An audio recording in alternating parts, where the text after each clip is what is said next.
On our wedding day, my husband died in the flames trying to save me. I carried on alone in his family, caring for his parents and raising his nephew. As I lay dying, my long-dead husband suddenly reappeared with his mistress and her son. It turned out he'd been infatuated with her all along, coveting my dowry. He faked his death to deceive me into a lifetime of drudgery for his family. When I opened my eyes again, I was back on our wedding day. Gazing at the blazing new bridal chamber, I quietly locked the door. "You want to die? I'll grant you your wish." Fire! Help! The clamor snapped me back to reality. Recalling the Chow family's cruelty in my past life, I swiftly circled around and locked the side door. In my past life, Chow Yunqing had slipped out through this very door. This time, I'd make sure he burned to ashes. Hearing footsteps approach, I hurried back to the front door. "Don't stop me! Yunqing is still inside. I'll die trying to save him." My mother-in-law arrived with servants, frozen in place by my cry. In my past life, she'd also rushed here at this moment. Back then, I'd just regained consciousness and hadn't fully processed what was happening. She'd told me the house was on fire, that my husband was trapped trying to save me. In the days that followed, she branded me a harbinger of misfortune, using that label to torment me for the rest of my life. Having lived 2 lifetimes, I would not let her prey on me again. I must seize the initiative. Seeing me rush toward the flames, fearing I might uncover the truth, my mother-in-law panicked. "Quick, stop her." I shoved aside the servants and roared, "Mother, rest assured. Even if it costs me my life, I will protect Yunqing." Those around us heard it clearly, their gazes now filled with admiration. Chow Yunqing sought to bind me to the Chow household for the rest of my life through this debt of gratitude, turning me into his slave. Then I would grant him his wish. But this time, I would be the one extending the favor. My mother-in-law knew of Chow Yunqing's staged death. With her son orchestrating such a grand scheme, she would never allow me to disrupt it. Attendants, escort the bride to rest. My purpose achieved, I let the maids lead me away. This fire burned fiercer than in my past life. Even if Chow Yunqing survived, he'd be crippled. The next morning, Chiu-ju roused me from drowsiness. "Miss, your husband is gone." My drowsiness vanished instantly. I rushed to the front hall with Chiu-ju. Seeing me, my mother-in-law glared at me with pure venom.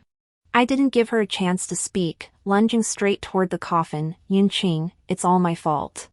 I couldn't save you. Let me go with you. I don't want to live anymore." I was going to make a scene loud enough for everyone to hear. The Chow family had wronged me. Chow Yunqing had doomed me to widowhood, not by dying to save me, but by forcing me to bear the lifelong stigma of being a husband killer.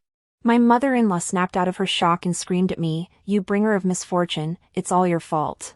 Before she could finish, I went berserk, yanking her collar and shaking her violently by the throat. "Why did you stop me from saving Yunqing?"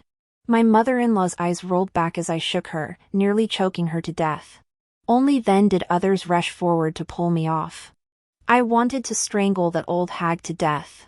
After Chow Yunqing faked his death in my past life, she tormented me for the rest of my days.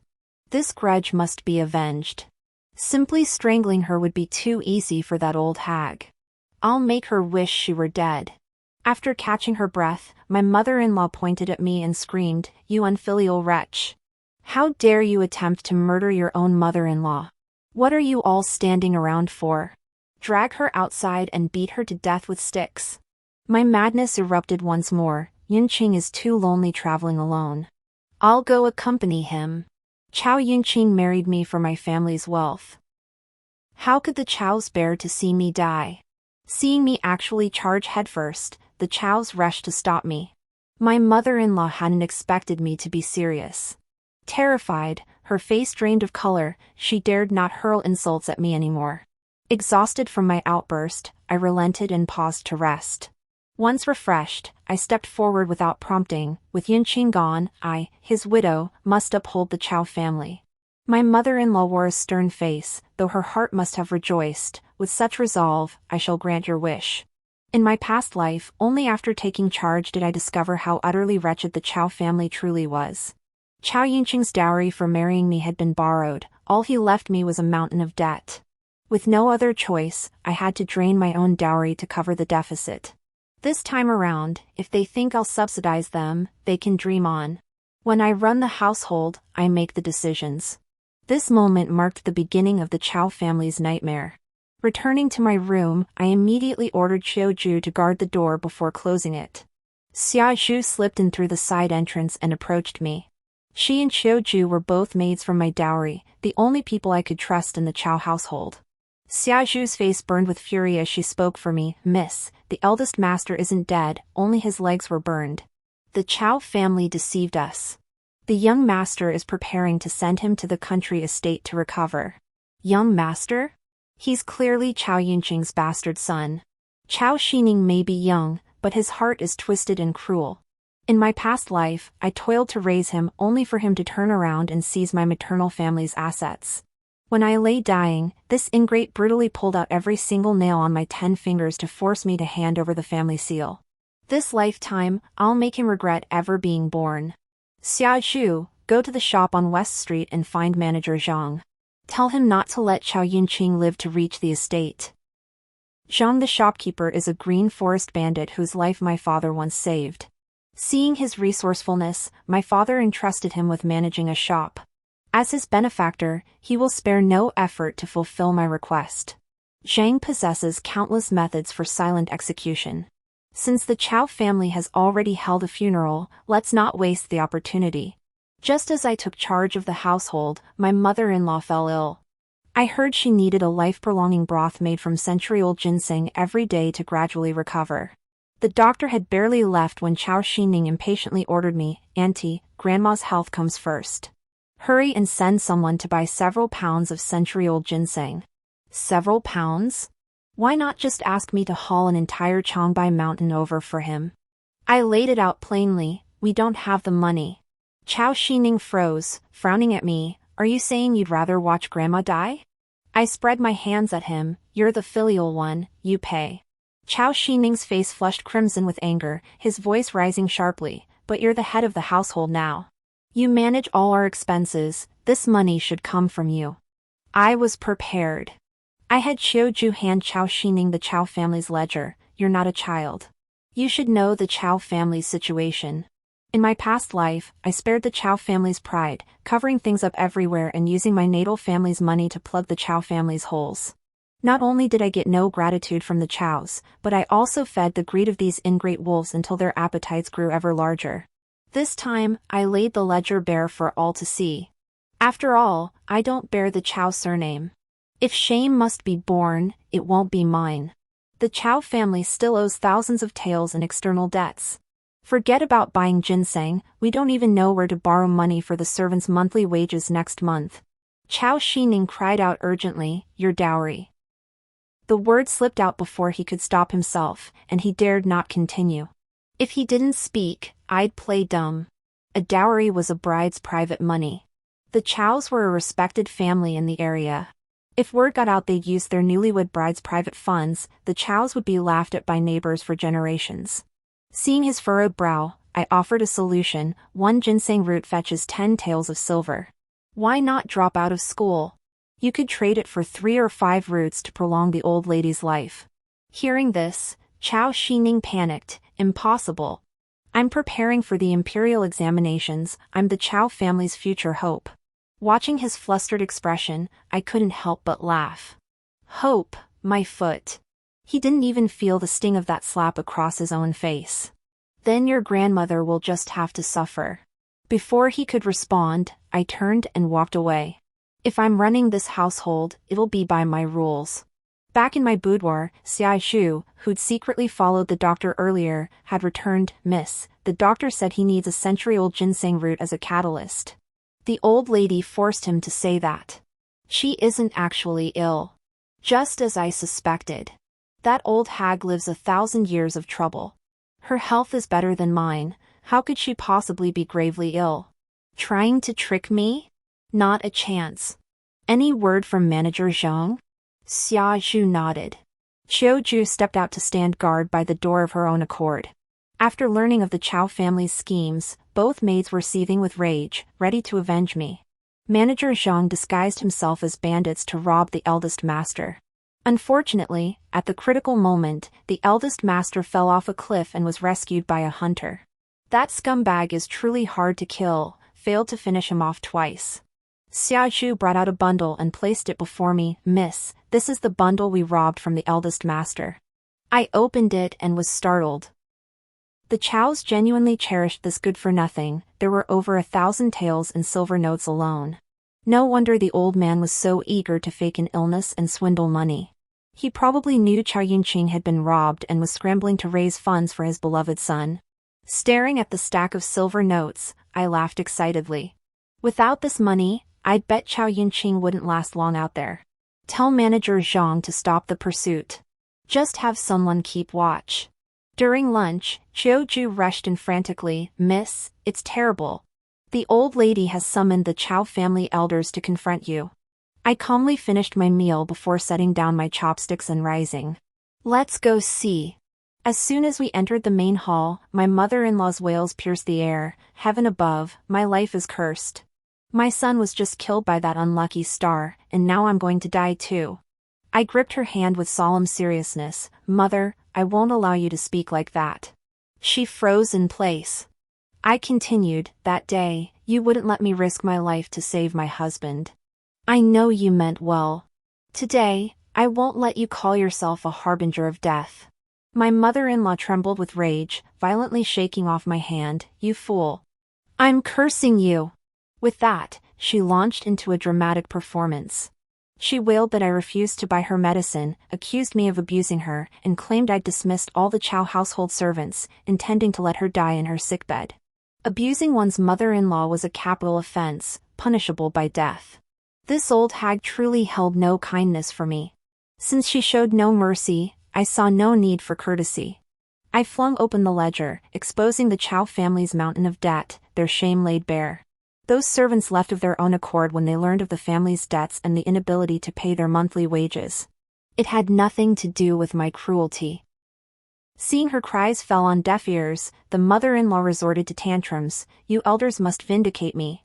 This poisonous woman wants me dead.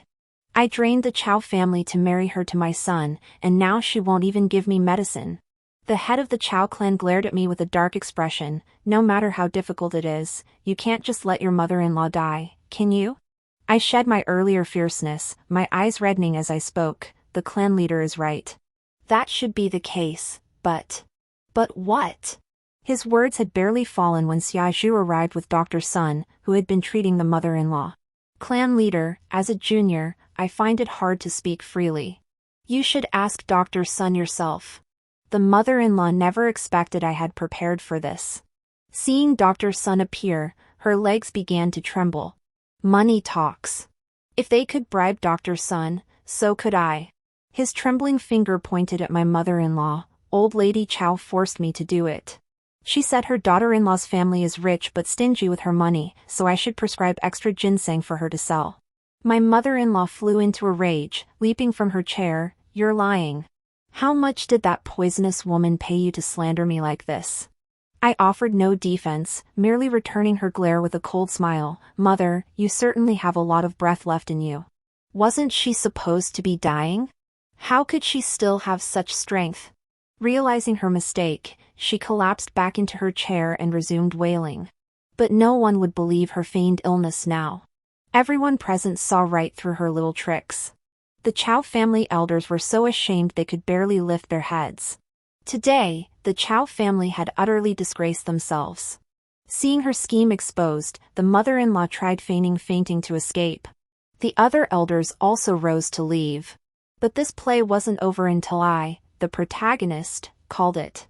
I blocked the clan chief's path. The Chaos have gone too far. Accusing me of murdering my mother-in-law? How dare they bully me like this? Clan chief, you must stand up for me. The clan chief looked at me, his face twisted with awkwardness. Then what do you suggest we do? I gave a cold laugh. I demand a divorce. The words sent shockwaves through the room. My mother-in-law slammed her hand on the table and glared at me furiously. My son died saving you, and now you want a divorce? Do you want his soul to rest in peace? What kind of behavior is this? How is it any different from a beast? She's the real old beast. The more agitated she grew, the calmer my tone became. Mother, don't pin that shame on me. On our wedding day, a fire broke out at home. I risked my life to save my husband, but you all blocked me. He was buried before the 7th day. What were you thinking? The Chows buried Chow Yunqing in such haste, fearing discovery, that they skipped many rituals. In my past life, I found it odd too, but the Chows claimed it was to spare my mother-in-law from excessive grief. They rushed it so the living wouldn't suffer more for the dead. As if I'd stepped on her tail, my mother-in-law leapt up in fury. Nonsense. It's your ill fate that killed my son. You're a harbinger of death. Humph. I sneered coldly. So it's true what people say, the Chows married me under false pretenses, coveting my family's wealth? The mother-in-law's face paled, her body stiffening as she glared at me. She hadn't expected the truth to surface, let alone be exposed by an outsider. Chow Xining reacted fastest, pointing at me in fury. Auntie, the dead deserve respect. Uncle is gone, yet you still pin such slander on his head? What are your intentions? Good lad, that was clever. His the dead deserve respect made the Chow elders' eyes shift toward me. They shouted to open the ancestral hall and drag me into the pig cage. Hold on, I didn't say that. Outsiders are spreading it. They claim they saw my husband outside the city 2 days ago, robbed by bandits, and rescued by a hunter. The moment I finished, my mother-in-law collapsed in terror. I rushed to her side. Mother, what's wrong? Could this be true? Her lips trembled, and she couldn't utter a word for a long while. Chow Xining was also deeply shaken, but he still managed to protest. Auntie, don't listen to those villains' nonsense. They're slandering Uncle's good name. I ignored him, paying attention to that upstart would only give him face. I fixed my gaze directly on Clan Chief Chow. Clan Chief, this is a grave matter. Shouldn't we report it to the authorities? If the rumors prove false, I'll atone with my life. No matter how much commotion the fake death caused, it remained a private matter for the Chow family, to be resolved by the clan chief and the elders. Reporting it to the authorities and taking it to court would no longer be a private affair. If it were proven that Chow Yunqing had faked his death to deceive in marriage, his punishment would be the least of it. The entire Chow clan would be implicated, and that would spell trouble. Such a disgraceful incident would become a stain the Chow family could never wash away. How could future Chow descendants ever pass the imperial examinations? How could Chow women ever marry into prestigious families? My vow to die to prove my innocence terrified the clan chief. You absolutely must not report this to the authorities. I looked at him earnestly. Why not? Is the fake death real? The clan chief shouted sternly. Chow Yunqing is dead. I swear on the entire Chow clan, you must never speak of this again. I nodded silently, my heart bursting with laughter. With the clan chief's words, after today, Chow Yunqing ceased to exist in this world. My mother-in-law failed to frame me, and the Chow clan chief sensed something amiss in our household, fearing entanglement in the turmoil. Seeing my acquiescence, he hurriedly departed. The play has ended, someone must dismantle the stage. Watching Chow Xining's hasty retreat, I called out coldly, "Where's the rush? You ungrateful wretch! You insult me and think you can just run off?" I punished him on the grounds of disrespecting elders, ordering him to kneel at the ancestral hall. Chow Xining refused to comply, stiffening his neck in defiance. What right does Auntie have to punish me? I sneered coldly, because I run this household. He fumed, shouting, I won't accept this. Whether he accepted it or not was none of his concern. I ordered Xiuju to fetch 2 strong young laborers to pin him down. Keep an eye on young Master Tang. He won't get food until he apologizes. The very next day after waking, I had my maternal family send 2 laborers to assist me. The clan head and elders of the Chow family had just been scared off. They likely wouldn't dare meddle in this branch's affairs again. Most of the Chow family's original servants had fled. The few still usable were now loyal to me. In the vast Chow residence, even if Chow Xining screamed himself hoarse, it would be useless. Finding his struggles futile, Chow Xining turned to the old lady Chow for help. Grandmother, save me. I gave a subtle signal, and the laborers swiftly dragged her away. My mother-in-law frantically slapped her thigh. You venomous woman. How cruel you are. Before she could finish, I coldly cut her off. The clan head has only just left. Mother, do you intend to invite him back, or report this to the authorities? Her mother-in-law fell silent instantly. She had more than just Chow Yunqing, a daughter married into the Marquis' household. That was the Chow family's true hope. With Chow Yunqing's fake death as leverage in my hands, how could she dare cause trouble? Mother, you're getting on in years. You should rest more. I'm in charge now. I'll manage the household affairs. You needn't worry. In the Chow household I preside over, disobedience invites punishment. They handed me this blade themselves, don't blame me for wielding it without mercy. The eldest lady has returned. The matriarch requests your presence. After the servants' report, I rose and hurried to the front hall. In my past life, Chow Yunhui, the eldest sister who married into the Marquis' household, made my life a living hell. Though the Marquis' household boasted a grand reputation, its inner coffers were empty. She married the younger brother of the Marquis' heir, not the heir who would inherit the title.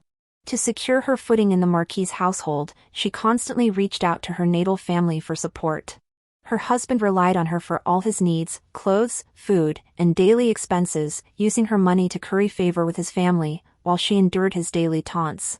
Most infuriatingly, after Chow Yunqing faked her death and returned in my previous life, it was this very lady who leveraged the Marquis's influence to manipulate matters, leaving me with no avenue for redress. I hadn't even sought her out for reckoning when she came crawling to me. Perfect timing! The moment I entered the main hall, Chow Yunhui immediately confronted me. Lu Wenjun, you bullied your mother-in-law and abused your nephew. Do you admit your crimes? I chuckled softly. I do. Chow Yunhui froze for a moment. Then her eyes narrowed with venom as she glared at me. You lowly merchant-born viper, you worthless commoner. She hurled insults, but I didn't bother to argue. Instead, I nodded in agreement. My dear aunt speaks the truth. How could I compare to someone as magnanimous as you? After all, I lost my husband and never got to experience the pleasure of sharing a bed with my concubines. Chow Yunhui's husband was a debauched man who not only favored his concubines over his wife but also enjoyed the luxury of having multiple partners in the same bed. Though the Chow family couldn't match the prestige of the Marquis' household, their ancestors had been honorable people. Chow Yunhui, terrified of losing the glory bestowed by her status as the young mistress of the home mansion, dared not make a scene, silently enduring others' mockery behind her back. In my past life, when I urged her to seek a divorce, she slapped me, accusing me of ulterior motives and jealousy. Now, publicly stripped of her veil of shame by me, she had lost both face and dignity. Chow Yunhui stomped in fury. You vile woman. What nonsense are you spouting? I'll tear your mouth apart. She lunged at me, but I dodged swiftly. Watching her flail about, I found it amusing. My dear auntie, how magnanimous of you. Your sister's husband's concubine is already with child, yet you still have the energy to meddle in your natal family's affairs. Chow Yunhui's eyes widened in disbelief as she stared at me. What did you say? If you don't believe me, auntie, just find a doctor to check out. Seeing her storm off in utter defeat, I deliberately poured more fuel on the fire. Ah, that concubine sure is lucky. Auntie, you share the same bed with her, yet you never got that kind of luck? Chow Yunhui, who had been about to leave, flew back in rage to strike me. Fortunately, I reacted quickly, sidestepping her blow and sending her tumbling headlong. Chow Yunhui scrambled up, furious and breathless, pointing at me and screaming, once I've dealt with that bitch back home, I'll come back and kill you. Kill me? Did she even have the chance? In my past life, upon learning the concubine was pregnant, Chow Yunhui immediately returned to her natal home to scheme with her mother-in-law. She'd been married to the Marquis for 2 years without conceiving. If the favored concubine bore an heir, could her position in the Marquis' household remain secure? She plotted to have me knock the concubine down, leading to the Marquis' household turning against me. Not only did I pay compensation, but I also knelt before the Marquis' gates for 3 days and nights before the old Marquis finally granted me mercy and spared my life. That's when I first fell ill. Later, I learned the favored concubine's pregnancy was already unstable. Even without my collision, she would have lost the child. Chow Yunhui knew the truth but chose to withhold it, using the situation to manipulate me. In my past life, Chow Yunhui exploited opportunities to torment me. This lifetime, I shall return the favor. I specifically bribed a servant of the Marquis's household to gather intelligence. True to my expectations, provoked by me, Chow Yunhui lost her senses. Upon returning to the Marquis's residence, she happened upon the concubine drinking pregnancy-preserving medicine. In her rage, she reached out to push the concubine. The fall caused her to miscarry. Now Chow Yunhui has been locked in the woodshed by her husband, who is reportedly demanding a divorce. Had she not overreached, scheming to leverage her return to her natal home against me, I wouldn't have been freed so quickly to deal with her. Miss, it's terrible. Chiu Ju rushed to me, panic etched on her face. I let her catch her breath before speaking. Miss, the old lady has taken a group to the inner storehouse. They're preparing to remove your dowry items. My family was a merchant dynasty, with businesses spanning the entire city. To ensure my peace within the Chow household, my parents had arranged a dowry of a full 100 palanquins for my wedding. Even the daughters of nobles and princes did not surpass this. I did not rush there immediately, but first sent people to investigate the situation thoroughly. When I reached the inner storehouse, several red trunks were already lined up in the courtyard. A quick glance confirmed they were precisely the most valuable trunks from my dowry. My mother-in-law certainly had a keen eye, and no doubt she'd been coveting these possessions of mine for quite some time. Spotting me, she shot me a sharp, displeased glare. If you know what's good for you, step aside. Otherwise, you won't get off lightly. I offered a faint smile. Mother, what are you saying? Has your daughter-in-law done something to upset you, that you must vent your anger by taking my personal savings? My mother-in-law waved her hand dismissively, her voice filled with fury. What's yours and what's mine? Once it enters the Chow family, it all belongs to the Chow family. After speaking, she pointed to several servants standing nearby. You lot keep a close watch. If anyone dares to make a move, drag them out and beat them. It seemed my mother-in-law was truly desperate to secure the Chow family's future. Normally, she'd devise various ways to wear me down slowly.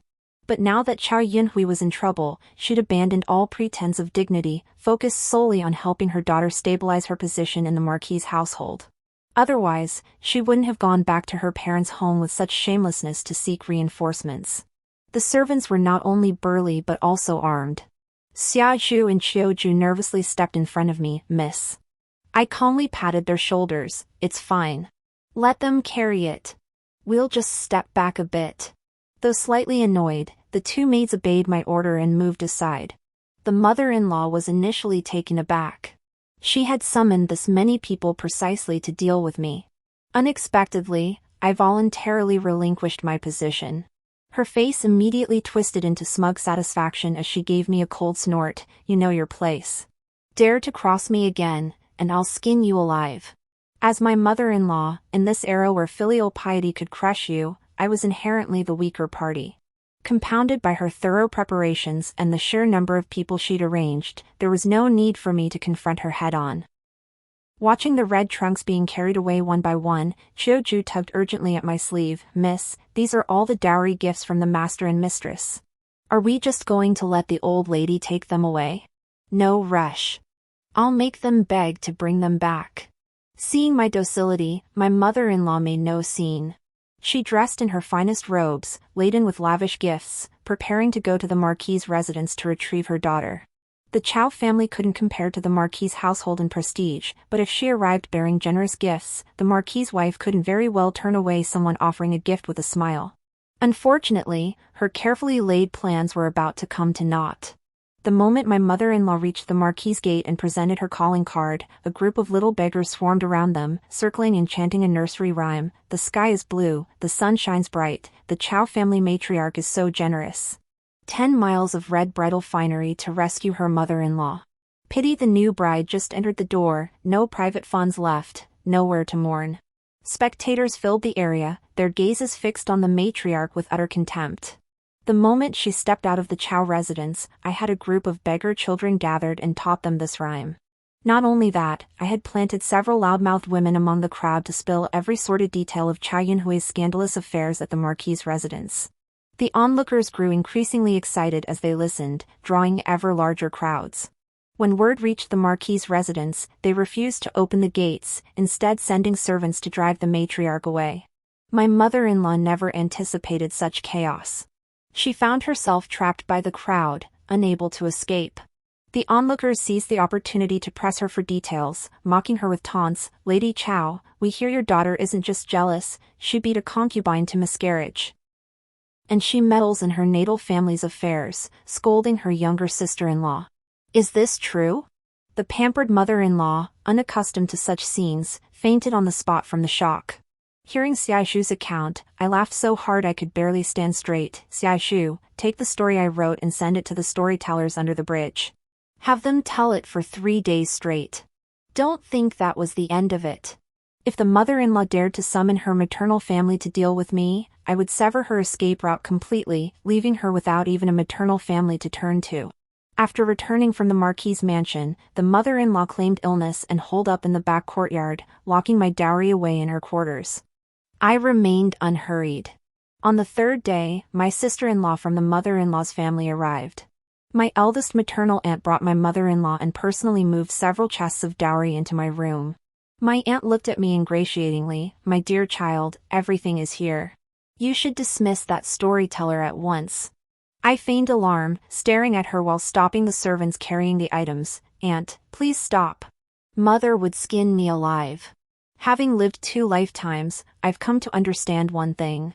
To live freely, having no shame makes you invincible. They feared their family's scandals would be exposed and gossiped about, but I had no such fears. My mother-in-law's family had considered bribing or threatening the storytellers to silence them. But every time they got rid of one storyteller, I'd find another, one who'd reveal even more shocking secrets. Having lived 2 lifetimes, I know far too much about the filthy secrets of the Chow family and my mother-in-law's clan. 3 days is plenty of time for these people to bow to me.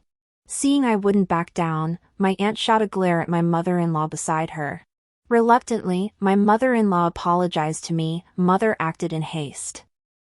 "I'll return everything and never take anything again." I feigned hurt. Today, Mother dared to lead people to seize my dowry. Who knows if tomorrow she won't target me again for Ning or someone else's sake. Uncle is the county magistrate, while my family is just ordinary merchants. Commoners don't fight officials. I'm terrified. My aunt's eyelids trembled, yet she could do nothing to me. Instead, she vented all her fury on my mother-in-law. "From this day forward, you and the Su family have no connection. Never come knocking on the Su household's door regarding the Chow family's affairs again." In the past, Chow Yunhui was the young mistress of the home mansion. My aunt's family, valuing this prestigious marriage alliance, naturally treated my mother-in-law with respect. But now it's different. Chow Yunhui's reputation for jealousy is known throughout the city. She's practically waiting for a divorce letter to be delivered to her parents' home. Such a relative by marriage? My aunt certainly doesn't want her. They fear it might tarnish my uncle's career prospects.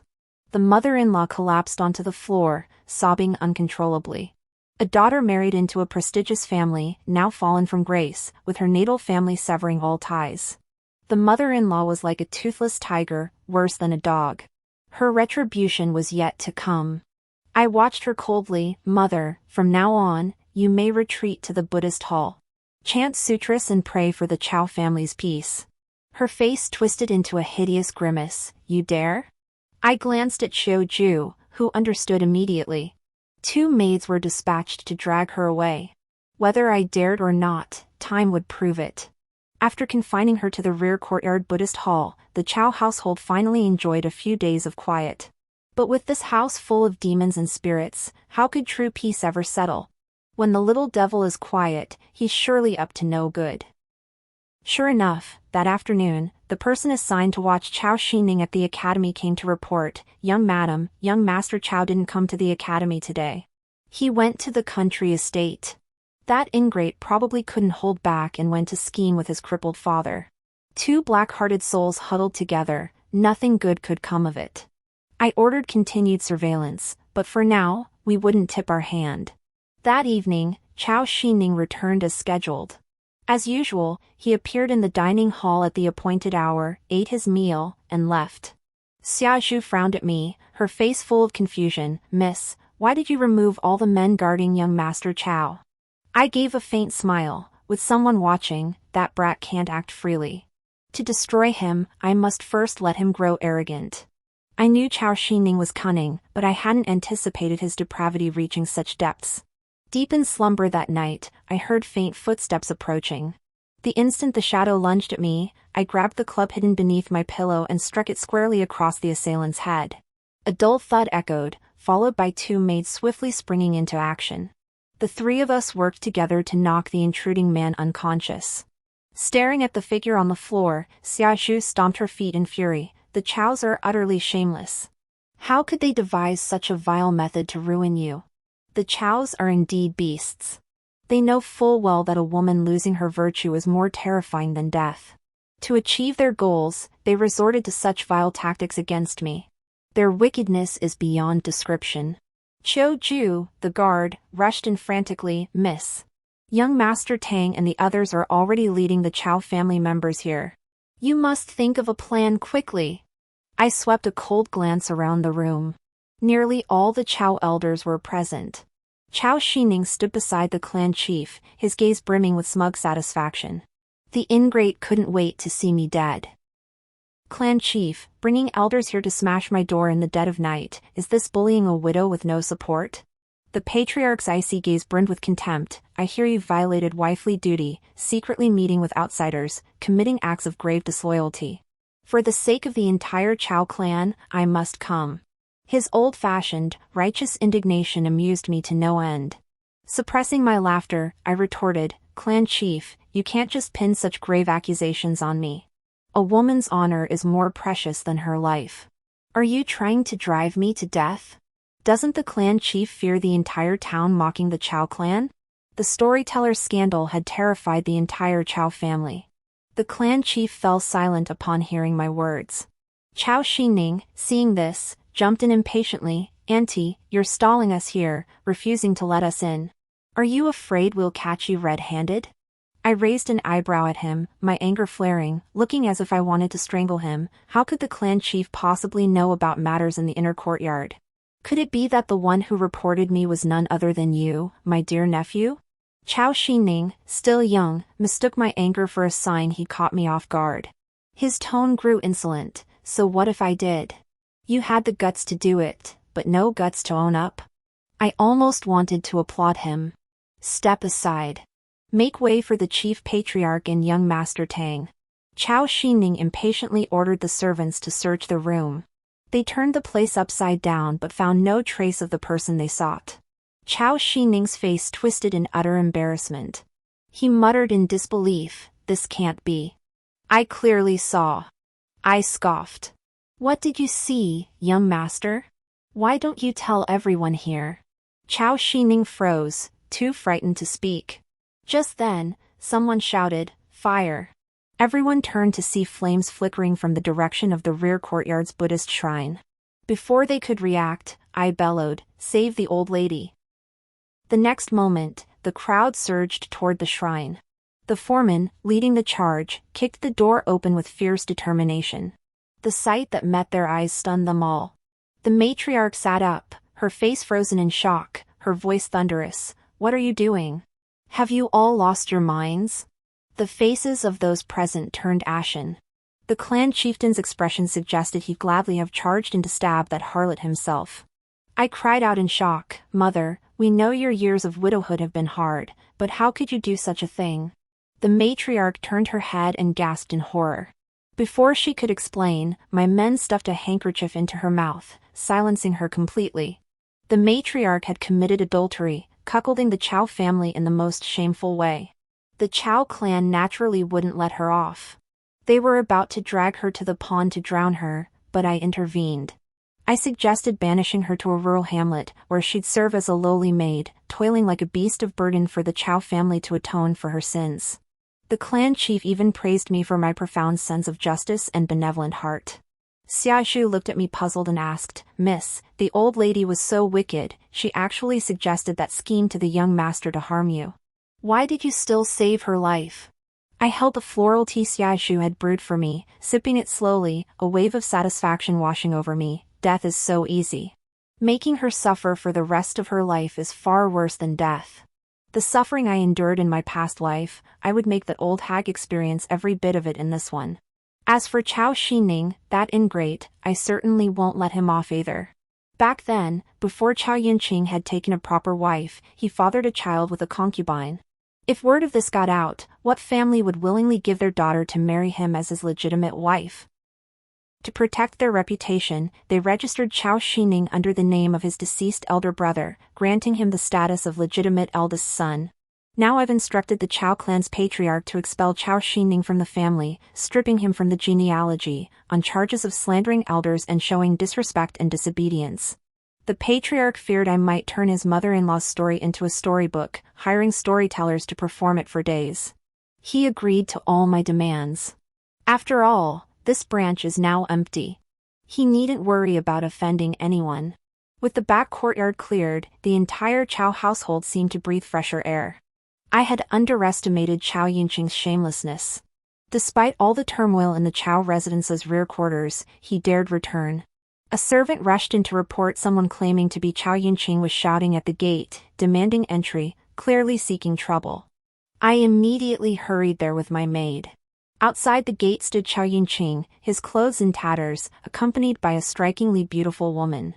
I recognized her instantly. This was Qin Xiaolian, Chao Yunqing's mistress outside the marriage, and the birth mother of Chao Xining. In my past life, after I fell gravely ill, she followed Chao Yunqing back to the mansion, stepping over my corpse to claim the position of Lady Chao. I could never forget the smug smile on her face as I drew my last breath. I'd recognize that woman even if she were turned to ashes. I never imagined these shameless creatures wouldn't just scrape by outside, but would dare return to flaunt themselves.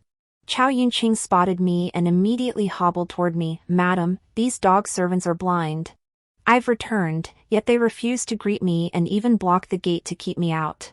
I raised my hand and slapped him hard across the face. "You wretch. My husband died long ago.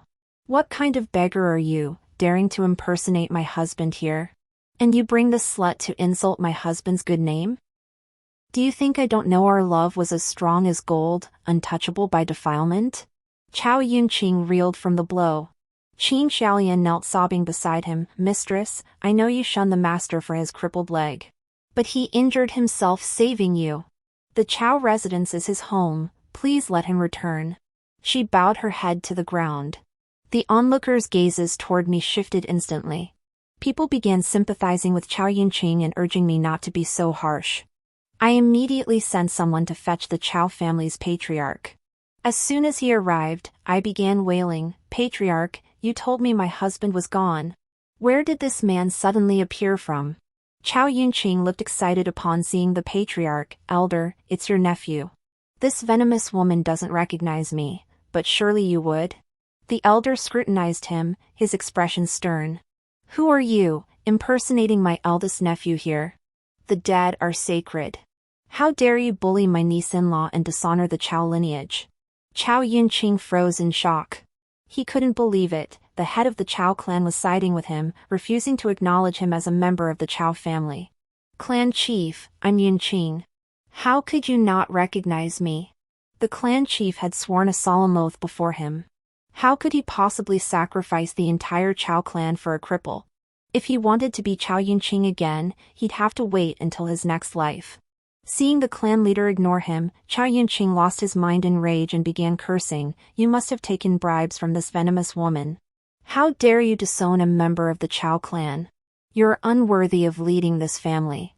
The clan leader, unused to such unjust insults, turned to me and commanded, "This scoundrel has gone too far, spouting nothing but nonsense.